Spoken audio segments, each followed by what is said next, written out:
রাজধানীতে হঠাৎ বৃষ্টিতে জনজীবন বিপর্যস্ত দিয়ে কমা।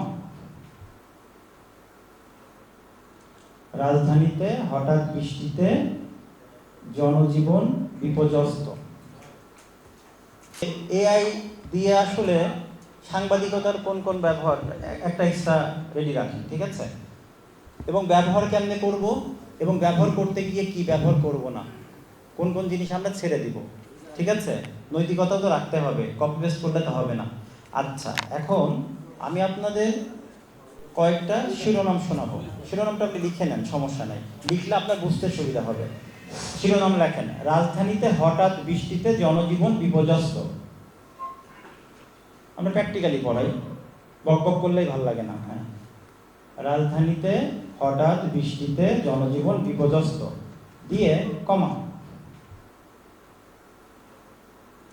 রাজধানীতে হঠাৎ বৃষ্টিতে জনজীবন বিপর্যস্ত। সাধারণ মানুষ অনেক বিপর্যস্ত।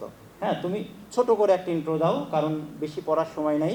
আমি একটা কিসে আছি, এটা প্রশিক্ষণে আছি, আমি তো পড়বো, এই জন্য অল্প করে দিবা, কিন্তু ইন্ট্রোটা ভালো করে দিবা। এবং শিরোনাম হবে রাজধানীতে হঠাৎ বৃষ্টিতে জনজীবন বিপর্যস্ত, ভোগান্তিতে সাধারণ মানুষ। এমনভাবে লিখবা যাতে বোঝা না যায় যে মানুষ লিখেছে না এআই লিখেছে, ঠিক আছে? এবং আমাকে আরও 5টা অল্টারনেটিভ শিরোনাম দিবা। Thank you.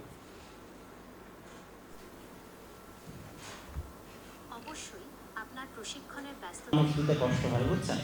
আমি যখন লিখতাম, ধরেন একটা লিখতে লাগতো 2 ঘন্টা 3 ঘন্টা, তখন মিলাতে পারতাম না। দেখা যাচ্ছে একটা বাক্য বা ইন্ট্রোটা ভালো লাগছে না, কলকুলেশন ভালো লাগছে না। বাট এখন ভালো লাগালাগি ব্যাপার নাই, আপনি চান কি চাচ্ছেন সেটা বোঝাতে পারলেই হবে।